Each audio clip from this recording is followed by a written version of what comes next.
Hi guys, James at RampantLionReviews again for you today with another beer review. For this one we are going to head over to Belgium once again, and we're going to revisit a brewery who I've not reviewed anything from in ages. I'm really quite looking forward to this actually. So for this review we're going to return to Brouwerij Het Anker, who are from Mechelen, which is kind of between Brussels and Antwerp, and we're having a taste of another beer from their Gouden Carolus range. So the last beer I reviewed from these guys was the Ambryo, but this time we're having a taste of the Tripel. As I've told you before, I always love a Belgian blonde, but I also probably enjoy more the tripels and the quadrupels. So really looking forward to this one. This guy comes in at 9% ABV. On Rate Beer it had a 98 overall, and I think a 97 it was within the style, and on Untappd it was rated well into the kind of 4-star range. So a very well regarded beer. As I say, this is a Belgian style of beer that I really enjoy, so looking forward to this review, and as always I hope you guys enjoy my take on this one. So as is usual with my reviews then, I'll tell you a little bit about the brewery. This one in particular does have quite an interesting history, but if you want to get straight to the tasting, just fast forward. All the usual links are in the description below. That's the brewery website, the link to my other reviews that I've done from Gouden Carolus and Brouwerij Het Anker before. Hopefully I can add some more in the near future. I definitely won't be leaving it 4 years, of course, but there's all the usual social media. If you want to see more beer reviews, do please consider subscribing to the channel. The whole channel has a geography-based tagging system, so you can go into the homepage and search for beer based on country, city, state, county, prefecture, whatever it is you're interested in. Do check out the playlist of beers from different countries. There is one there for all the Belgian beers that I've reviewed for you. That's constantly being added to, and as always, please do get in touch and let me know some of the other beers and breweries that you guys would like to see me review. It's always great to hear from you guys, and the support that you show the channel is hugely appreciated. So anyway, on to my brewery notes then about Brouwerij Het Anker. So as I mentioned to you, this brewery is from the Dutch-speaking town of Mechelen, which is located on the major kind of urban sort of industrial axis that you have in Belgium between Brussels and Antwerp, and it's located about 25 kilometres actually from each of those two cities. But this particular city, Mechelen, is famous for historical art in the Flanders region. So the Het Anker brewery is a Flemish-Belgian brewery originally founded back in 1471,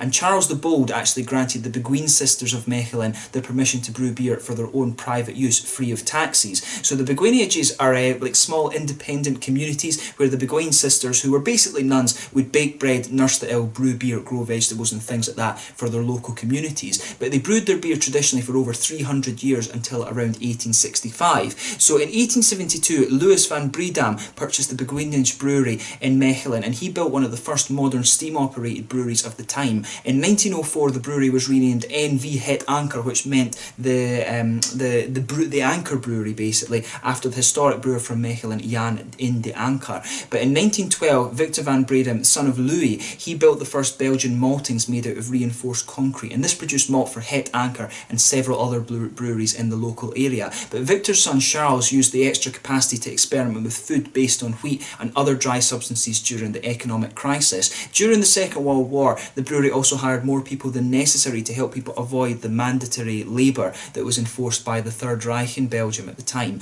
But in 1938, Charles had actually become chairman of the Belgian Brewers Association, and after the Second World War, he built a new state-of-the-art brew room using copper kettles. But they also decided to drop the malting process to focus solely on producing beer, and Charles was one of the first in Belgium to realise that the brewery couldn't survive solely by producing lager, so he began to produce ale, and at the start of the 1950s he introduced the Emperor's beer range. So in the 1960s the Emperor's beers were renamed Gouden Carolus after Charles IV of the Holy Roman Empire, who I believe was actually Czech if I'm remembering correctly. But he'd been raised in Mechelen, after his abdication he ordered beer to be shipped to Spain, and after big success the brewery stopped producing lager, and Charles' son Michael took over the brewery. However, there was a period of decline during the 1980s. In 1990 though, Michel's nephew Charles Leclerc took control of the brewery, and under his guardianship the brewery underwent a period of revival with a series of modernisations, and they introduced many new beers. This included the Cuvée de Kaiser, which was, there's blue and red versions of that. They also introduced the Carolus beers, the Tripel, the Ambryo and the Hopseigneur, and the IPA was introduced. They also introduced a Christmas beer in that range as well, and the Easter one, which was a kind of, they were both kind of Belgian dark strong ales if you want the styles of them.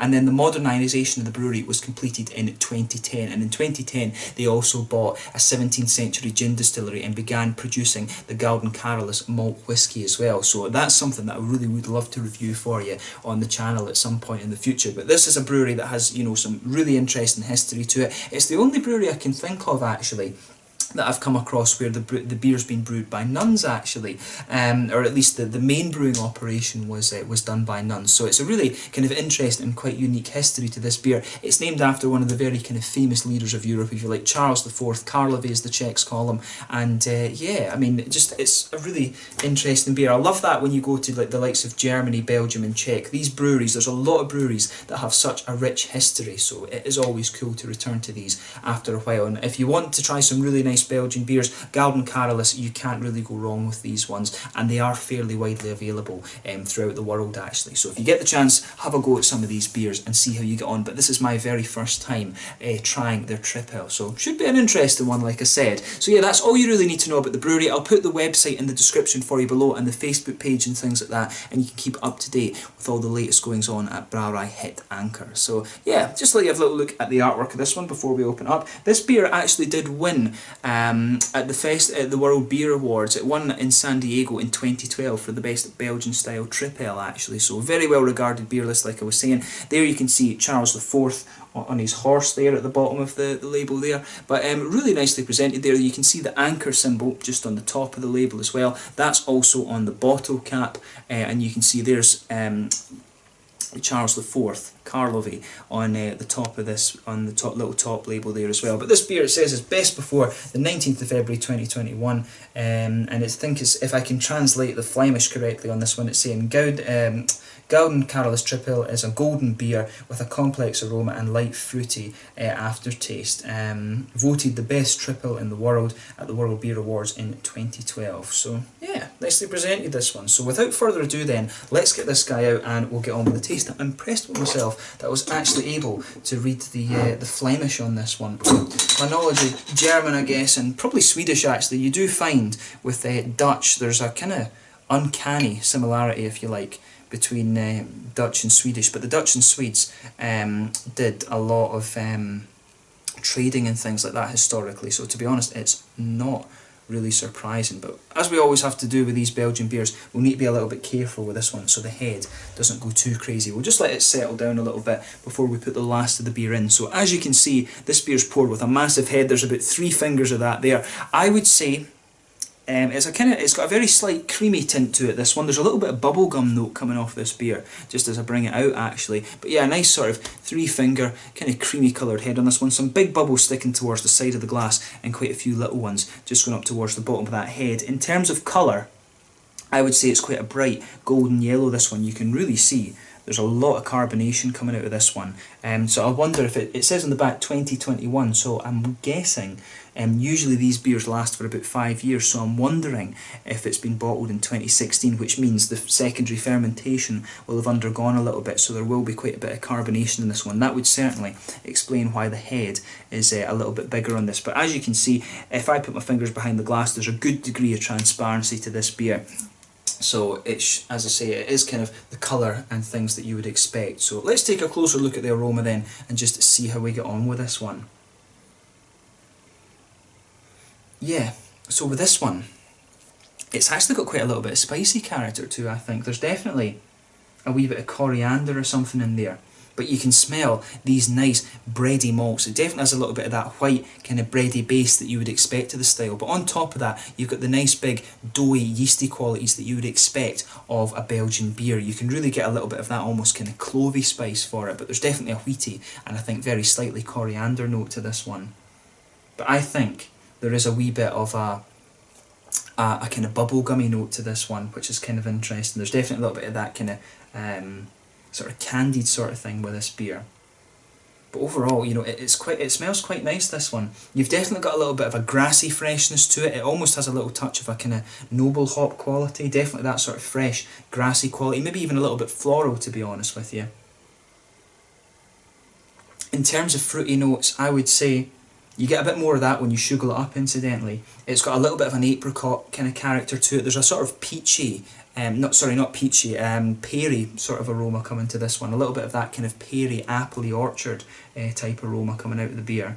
But really, in terms of the aroma, I would say this one leans quite a bit towards the kind of the more malty side of things. It's got a little bit of a kind of spicy malt base to it, this beer. I'm not getting much in the way of brown sugar in this, other than a little bit of biscuit.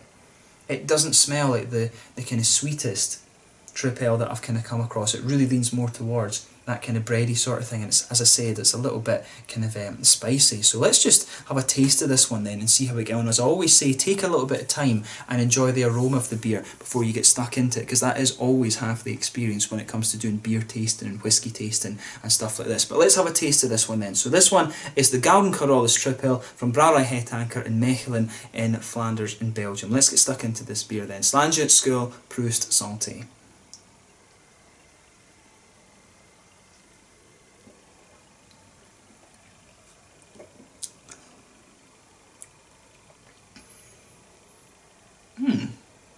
That's interesting, that,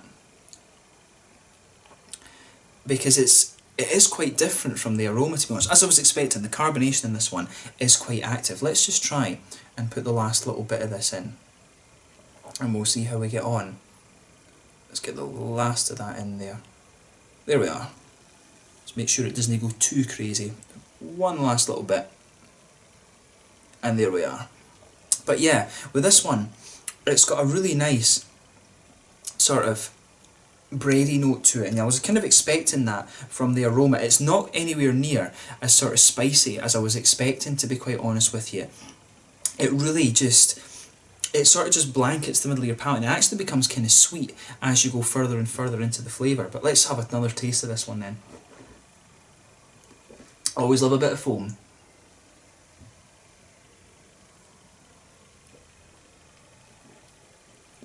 You can see as well, since I poured the last little bit in, the beer has become just a little touch more hazy, but you can definitely smell that big, or you can definitely taste, rather, I'm saying smell, wake up. You can definitely taste a difference in it when you put that last little bit in, which is nice.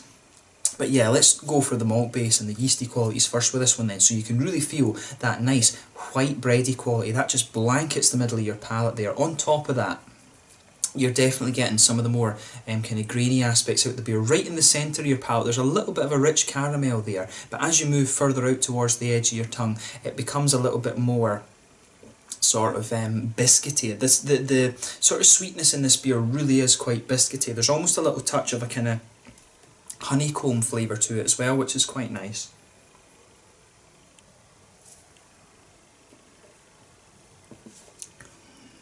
Yeah, I'll stick with that kind of analysis in this beer. In the malt base though, there's a little touch of banana to this one. If you just go towards the back of your palate and right in the middle, there is definitely a little bit of that kind of banana bubblegummy sort of thing coming out of this beer. So pay attention for that.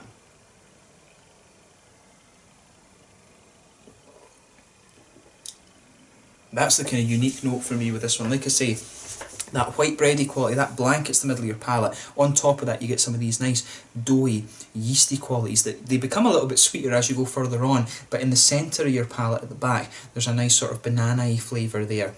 And it's almost a little bit kind of bubblegum and candied. There's definitely, as you go further and further into the taste of this one, there is almost just a little bit, I'm not sure if it's quite coriander, it has a little element of that, but I would say there's a kind of clovey, spicy note starts to come out of this one later on, but the biscuity notes are in there are quite nice, and there is almost a bit of a honeycomb as you come right out towards the edge of the palate on this beer. It's really nice how that malt base goes together, but this one just has a little touch of that almost spicy quality coming out of it, and the bread is really light. The malt base in this one just feels a little bit lighter than some of the other tripels that I've had, and I think the yeasty quality does give it just a little bit more sweetness in terms of that kind of bready thing. I wonder if that's where the banana the banana bubblegummy flavours are coming from in this one.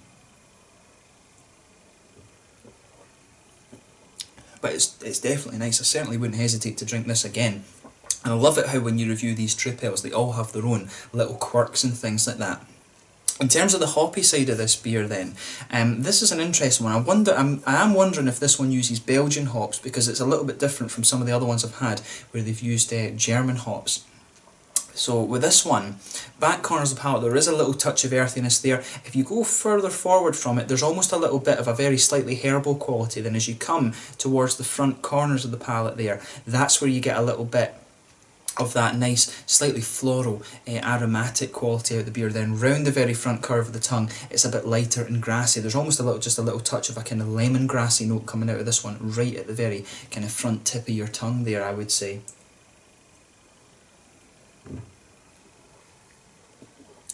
And of course, just behind the front curve of the palate, that's where you get that little oily bubble where those lovely, juicy, fruity esters start to come out of the beer. So for this one, as I say, you've got a nice little bit of a kind of apricot, I think it's apricot that's really kind of backing up, or is really forming the linchpin of this beer. There's almost a little bit of a kind of peachy sharpness to it as well, which is quite interesting. And as you go further and further into that flavour, it's almost a little bit like sultanas or something like that, but there's definitely an element of a kind of apricot flavour. Really, a lot of these tripels that I've had, they really remind me of the yogurts that my mum used to give me for my lunch when I was at primary school. These little Munch Bunch apricot yogurts. It's really nice. But yeah, definitely a little bit of a kind of appley, peary ester coming out of this one as you go further into the aftertaste, and there's maybe just a tiny little touch of a slightly candied red fruit. It reminds me the little heart-shaped sweets in Haribo Star Mix, or maybe the sort of clear, almost kind of yellowy golden clear, the little Gold Baron things that you get from Haribo as well. So maybe kind of more that flavour actually. That's probably a better descriptor of it, to be honest with you.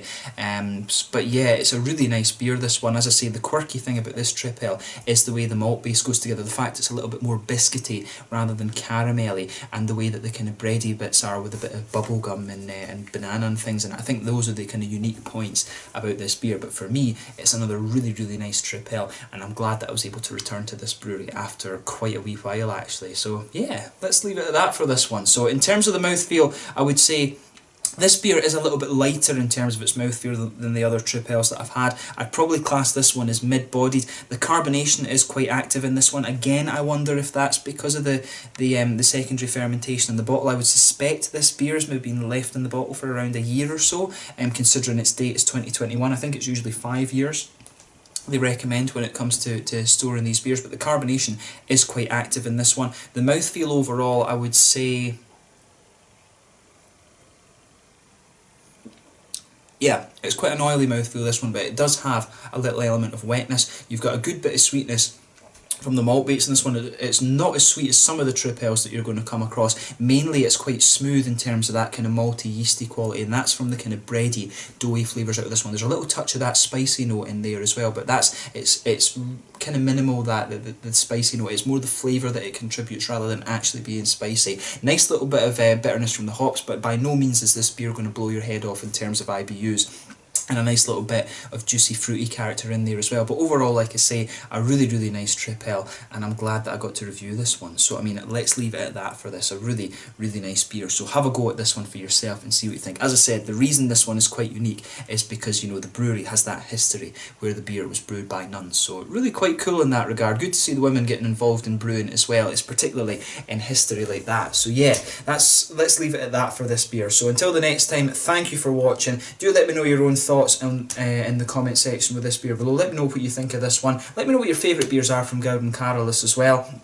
Let me know some other Belgian beers that you'd like me to review. But once again, thank you for watching my beer reviews. Until the next time, please like, subscribe, share, all the usual YouTube stuff. Make sure you check out my social media, but make sure you go and try some Belgian beers if you haven't already, and do give me some recommendations, like I said as well. So this one was the Gouden Carolus Tripel from Brouwerij Het Anker in Mechelen, between Brussels and Antwerp in Flanders in Belgium. So until the next time, slange just now, and I will catch you guys very soon. Proust.